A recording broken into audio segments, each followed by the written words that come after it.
of Brownian motion. This is useful because it helped indirectly to confirm that atoms exist. You're in a darkened room, the air is still through the window. What do you notice about the dust particles? The black circles as they pass through the beam of light. Circles show how the dust particle, the black circle, moves off in a new random direction. It's a bit like a game of snooker, where there are millions of marbles which collide with larger, observable particles like a ping-pong ball. And he wondered why they jiggled around. He thought that the pollen was alive. It was later that scientists realized the importance of his discovery. Now, here's a challenge for you. Thinking about what we know about dust particles, can you explain why the pollen grains appear to be jiggling randomly? In summary, the fluid is no longer a gas, but is a liquid, water. The pollen grain is colliding with many water molecules. Each water molecule is too small to see, but we can see the combined effect of their collisions on the pollen grain as it moves randomly. This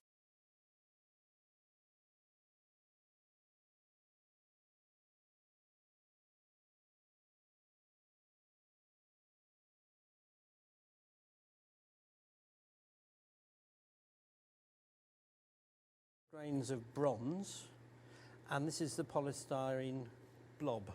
And if I put this into oscillation, it jiggles about, and if I put the grain on the top, it goes in a random motion, a jittery motion, and moves to the side. If I do it again, put it in the middle, I can't get it exactly in the middle, so it's not exactly the same, and now maybe that way I know all my students are seeing the same thing at the same time. What I'm using here is an ordinary microscope connected to a video camera via an eyepiece adapter. What we want our students to look at are these dots which are jiggling about. It's absolutely crucial that they don't think they're looking at atoms or molecules. The dots are the polystyrene spheres. And we want them to understand that the spheres are jiggling. What I've got here is a loudspeaker connected to an AC power supply, and that's so I can get it to vibrate at 50 Hertz. I can change the amplitude of the vibration by simply adjusting the voltage. I've also got this plastic cylinder, and I'm just going to place that over the cone, like so. And I'm going to use these table tennis balls to represent water molecules. I've got about 20 of them. I've set the voltage at about 2.5 volts.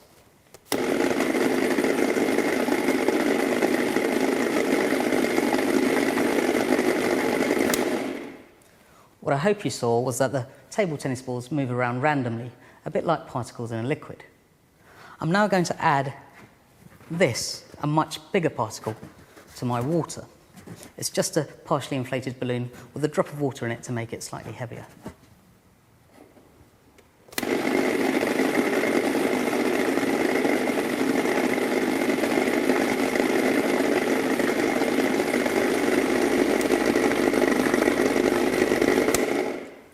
What I hope you saw this time is that the balloon jiggles around, a bit like the polystyrene spheres we were looking at under the microscope.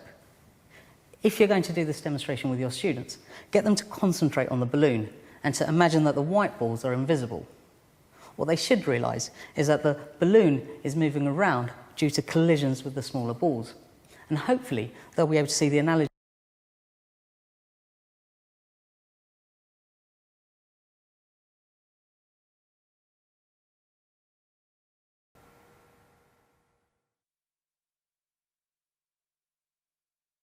Good afternoon, and this is Mr. McGee. A common question I get asked by my students is of water to milk, and you center of the slide just like that. You don't need much at all. Take the cover slip, drop it right into place, and I have stick the slide into place, and then you're going to want to use your high power objective. You'll notice the little drops of milk fat are very animated.